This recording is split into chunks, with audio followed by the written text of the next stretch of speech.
CMR hosting Flathead, and like the season, it was a terrible start for the Braves. First play, they fumbled a handoff. Rustlers recover in deep in Flathead territory. Very next play, Hunter Thompson makes them pay, going up the middle for the touchdown.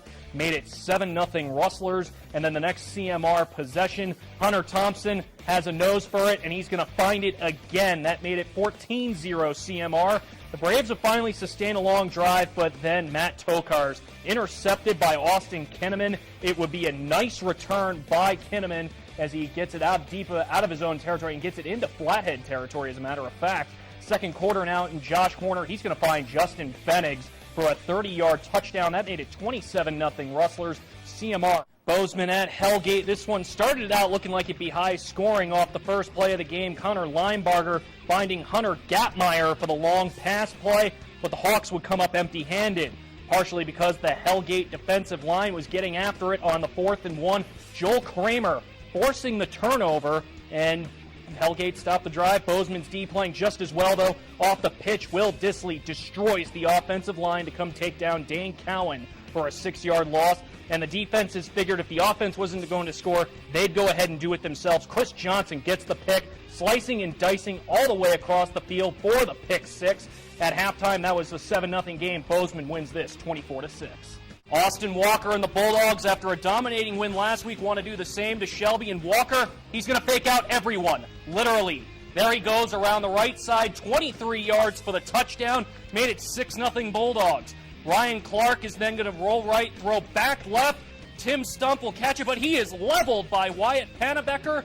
Great defense there by the Bulldogs. Then, ensuing possession, Austin Walker's going to drop back, throw deep, 25 yards down the sideline for Tay Hall. Bulldogs will go up 14-0. They would win 36-0. Bengals were aggressive early. Dawson Reardon connecting with Sam Hilger, and he'll take it all the way down to about the 10-yard line. Setting up on the next play, Reardon finds Hilger again, that one for a touchdown. Bengals up early 6-0. More first quarter action. The Bengals, they're not letting up. Reardon finds Troy Arnson, who has a free path all the way to the end zone. That put Helena up 13-0. And then later on, the Bulldogs showing some fight in them, though. Dallas Cook easily finding Bryce Armstrong. That cuts the deficit to 14-6. But then Helena's Zach Winfield is just too much. Had a monster first half, including this 46-yard touchdown run. But Butte would come back. They'd tie the game at 21 just before halftime, but Helena winning the second half, winning this 34-28. But defending champion Fairfield stood in the way. Second drive, Tucker Meyer rolls right. He's intending on throwing here, but guess what? He's just going to tell the team, hey guys, I'm going to take it myself. Runs in, touchdown on 4th down that was. Fairfield up 7-0, but now tied at 7, and Austin Walker, in his usual form, throws down the middle of the field to Wyatt Panabecker for a 35-yard touchdown. That made it 14-7 Shoto. Right before the half, though, Nick Drashinsky will get a handoff and score with 40 seconds left to play in the first quarter. Tied at 14 at half. Fairfield wins this 35-27 in a great game. Excited to lead the Bruins against Sentinel. Capital strikes first on their opening drive.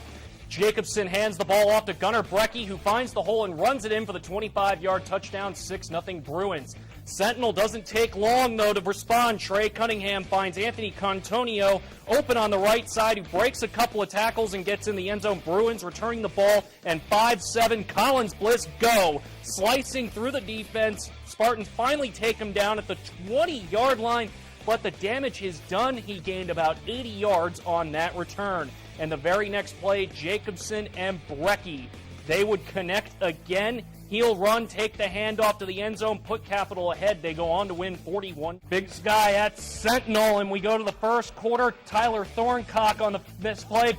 Bats down the pass. He was a force all night on D for the Eagles. Trouble for Big Sky. Starting quarterback Colt Baker gets sidelined with an injury. Jessen Preston gets the nod to come in his first drive. He gets picked off by Tim Compton. Spartans will look to capitalize, and they would do just that. QB keeper Trez Cunningham muscles his way into the end zone, and just like that, Sentinel looking solid in the upset bid. Colt Baker would check back into the game, though, but it was the work of Jay Owens on the ground that put the first 6 points on the board for Big Sky. He'd go nearly 30 yards for the score. Big Sky goes on to win this one 41-21. Shoto finally getting a ranked team at home. We pick it up in the first quarter, 6-0 Malta. Kendall Denham rolls right, and he's going to find Caden Benwell for a 50-yard touchdown that improved the Mustangs' lead to 12-0.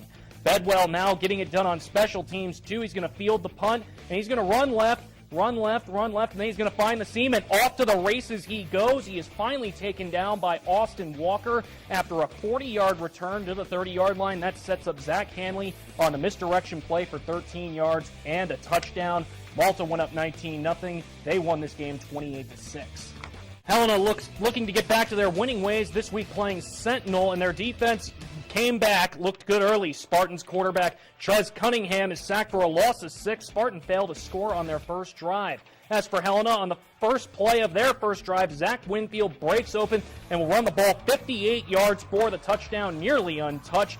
Bengals would lead this one 6-0 early over Sentinel, but the big games don't stop there for the Bengals. It's time for Helena quarterback Dawson Reardon to go the distance, all the way down to the Sentinel 20-yard line as he goes out of bounds. That puts the Bengals in the opportunity to capitalize, and eventually Winfield would bulldoze his way into the end zone. Helena goes on to beat Sentinel. Big run there. A few plays later, Austin Paulson will take that one in for the Panthers. Game is won in the trenches, folks. Extra point is no good, so it's 2014 Jefferson. After a Three Forks turnover, Panthers would capitalize. Brunette will find Tony Butler on the near sideline for the touchdown. Jefferson up 26-14. They would go on to win this 39-30. 1-1 teams taking place between Harlem and Shoto. Opening series, Austin Walker on play action throws to Cole Wordle in the flat, and Wordle is going all the way, 27 yards for the score, putting Shoto up 6-0. Play action worked before, so Walker and Wordle will do it again, going the other way. Wordle takes it 48 yards down to the 4-yard line. That would eventually set up this, as the Bulldogs will now get it done on the ground as Kyle Sparger goes in from 9 yards out on round right side, making it 14-0 Shoto. The Bulldogs would roll 44-0. In Sims, the Tigers setting up to take on the Centerville Miners in a beautiful night for football indeed. The Tigers with the kickoff, and Minor junior running back Dylan Lencioni reels it into the 20, and he makes his way downfield, zigging and zagging through defenders like he did last week all the way to the opponent 35. Lencioni would punch it in from the 2 on that drive. That would put the Miners up 22-6 in the second. Still in the second, 4th and 12 for the Tigers. Zeb Bloom tosses it to Josh Kirsch for the score, who breaks 1 tackle, 2 tackles, and stays in just long enough to cross the end zone as the Spartans answer quickly. Skyview wasted no time, though, getting back on the board. Drake Schaefer on the carry takes a leisurely stroll into the end zone at last check. Well, Skyview did roll 64-21. That game is final.